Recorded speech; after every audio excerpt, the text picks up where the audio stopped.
Assalamualaikum warahmatullahi wabarakatuh. Halo semuanya. Pada video kali ini saya akan sharing materi pengantar tentang Kingdom Animalia atau Kingdom Hewan. Jadi langsung saja kita ke pembahasannya.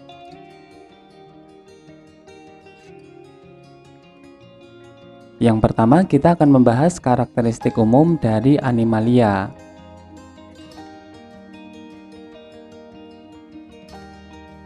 Pertama, Kingdom Animalia bersifat multiseluler. Artinya semua anggota dari Kingdom Animalia ini tersusun atas banyak sel. Yang kedua, Kingdom Animalia bersifat eukariotik.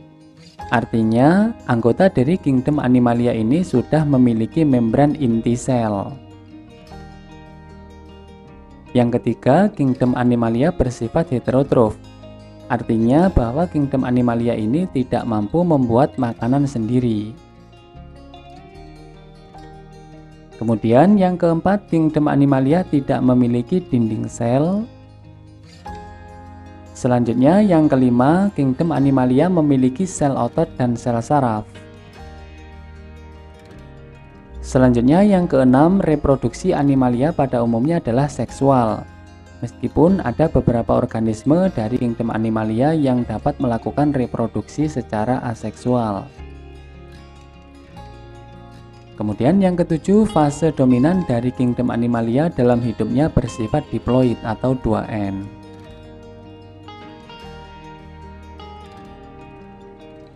Selanjutnya kita akan membahas simetri tubuh Animalia. Berdasarkan simetri tubuhnya, Kingdom Animalia dapat dibedakan menjadi dua. Yang pertama adalah simetri bilateral dan yang kedua adalah simetri radial. Simetri bilateral adalah hewan yang bagian tubuhnya tersusun bersebelahan dengan bagian lainnya. Jika diambil garis memotong dari depan ke belakang, maka akan terlihat bagian tubuh yang sama antara kanan dan kiri. Hewan yang bersimetri bilateral selain memiliki sisi puncak atau oral dan sisi dasar atau aboral, juga memiliki sisi atas atau dorsal, sisi bawah atau ventral, sisi kepala atau anterior, sisi ekor atau posterior, serta sisi samping atau lateral. Contoh Animalia yang memiliki simetri bilateral adalah lalat buah. Kemudian simetri radial adalah hewan yang memiliki lapisan tubuh melingkar atau bulat. Hewan dengan simetri radial hanya memiliki dua bagian, yaitu bagian puncak atau oral dan bagian dasar atau aboral. Hewan yang bersifat simetri radial disebut sebagai radiata. Hewan yang termasuk dalam kelompok ini misalnya adalah Porifera, Cnidaria, dan Echinodermata. Dengan demikian, perbedaan antara simetri bilateral dengan simetri radial adalah: pertama, simetri bilateral memiliki bidang simetris, sementara simetri radial memiliki sumbu simetris. Kedua, hanya dua bagian yang sama dapat diidentifikasi dari simetri bilateral, sedangkan dari simetri radial beberapa bagian yang sama dari tubuh dapat diidentifikasi. Yang ketiga, semua binatang simetri radial ditemukan dalam air, tetapi hewan simetri bilateral ditemukan di kedua habitat, yaitu di air dan di darat. Yang keempat, simetri bilateral lebih umum daripada simetri radial. Bahkan ada filum Animalia lebih banyak dengan simetri bilateral dibandingkan dengan simetri radial.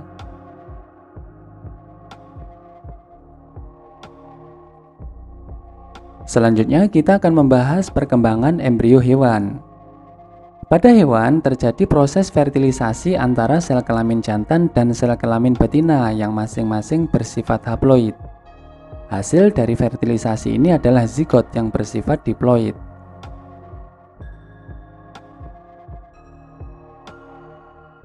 Kemudian zigot ini mengalami proses pembelahan mitosis menghasilkan beberapa sel.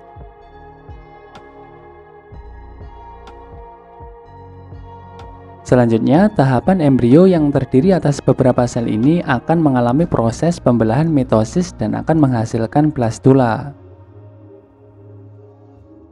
Pada blastula ini terdapat rongga yang disebut dengan blastozool. Tahap selanjutnya adalah terjadi peristiwa gastrulasi untuk kemudian menghasilkan gastrula. Gastrulasi ini ditandai dengan pelekukan atau invaginasi membran ke arah dalam. Hasil dari gastrulasi ini adalah gastrula.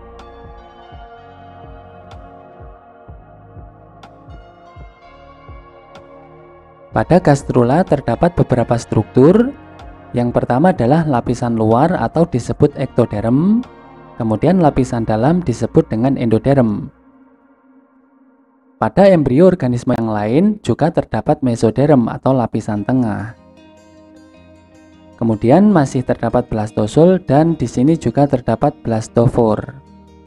Tahapan selanjutnya dari gastrula ini akan mengalami diferensiasi dan spesialisasi. Diferensiasi dan spesialisasi dari gastrula ini akan menghasilkan jaringan dan organ. Kemudian jaringan dan organ yang terbentuk ini akan menghasilkan organisme.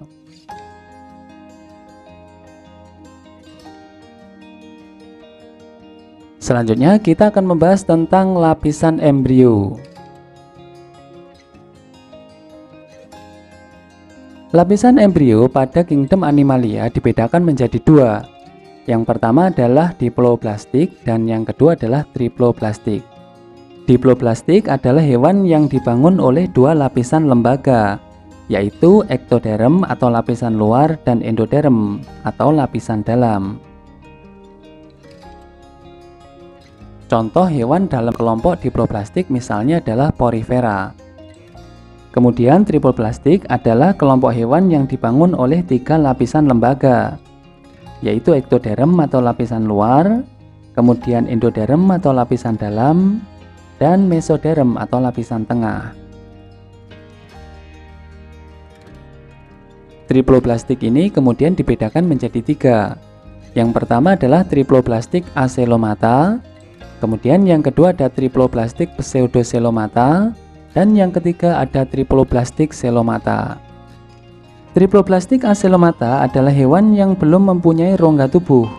Artinya tubuhnya padat tanpa rongga antara usus dan tubuh terluar. Pada hewan semacam ini, mesoderm membentuk struktur yang kompak sehingga selom atau rongga tubuh tidak terbentuk. Contoh hewan kelompok triploblastik acelomata adalah Platyhelminthes atau cacing pipih. Yang kedua adalah triploblastik pseudocelomata. Triploblastik pseudocelomata adalah hewan-hewan yang memiliki tiga lapisan tubuh, ektoderm, mesoderm, dan endoderm. Tetapi hewan semacam ini mempunyai rongga tubuh semu. Mesodermnya belum membentuk rongga yang sesungguhnya karena mesodermnya belum terbagi menjadi lapisan dalam dan lapisan luar. Rongga yang terbentuk berisi cairan yang memisahkan alat pencernaan dengan dinding tubuh bagian luar. Contoh hewan yang termasuk kelompok triploblastik pseudocelomata adalah Nemathelminthes atau cacing gilik. Kemudian yang ketiga adalah triploblastik celomata.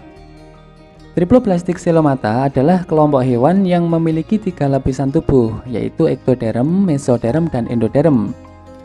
Tetapi pada hewan semacam ini, mesodermnya dipisahkan oleh rongga tubuh yang terbentuk menjadi dua lapisan, yaitu lapisan dalam dan lapisan luar.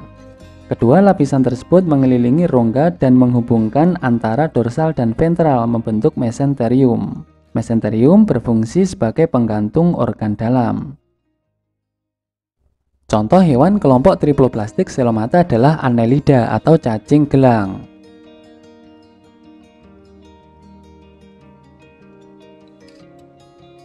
Selanjutnya kita akan membahas klasifikasi kingdom Animalia.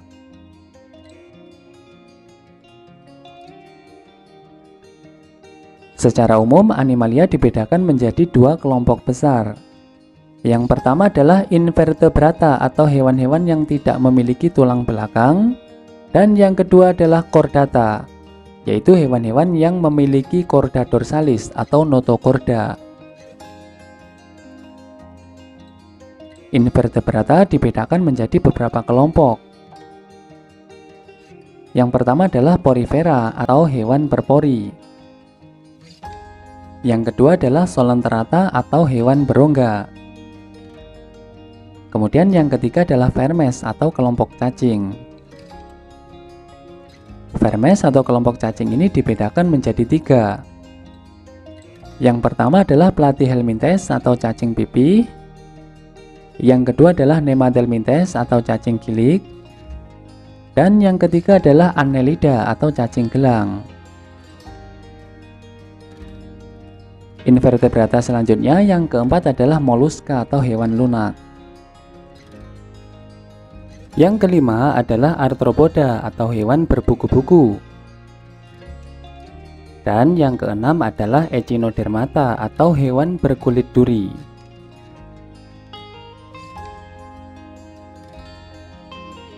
Selanjutnya, kelompok Chordata dibedakan menjadi 2. Yang pertama adalah Chordata rendah dan yang kedua adalah Chordata tingkat tinggi. Kelompok Chordata tingkat rendah dibedakan menjadi 3. Yang pertama adalah Hemichordata, yang kedua adalah Urochordata, dan yang ketiga adalah Cephalochordata. Kemudian Chordata tingkat tinggi ini disebut dengan istilah vertebrata atau kelompok hewan yang memiliki tulang belakang. Chordata tingkat tinggi dibedakan menjadi 5 kelompok. Yang pertama adalah kelompok Pisces atau ikan. Yang kedua adalah amfibi. Kemudian yang ketiga adalah reptil.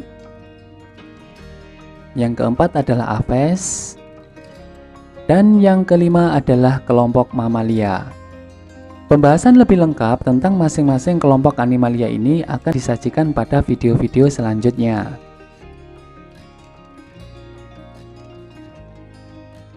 Demikian pembahasan tentang pengantar Kingdom Animalia. Semoga bermanfaat. Selamat belajar dan semoga sukses. Wassalamualaikum warahmatullahi wabarakatuh.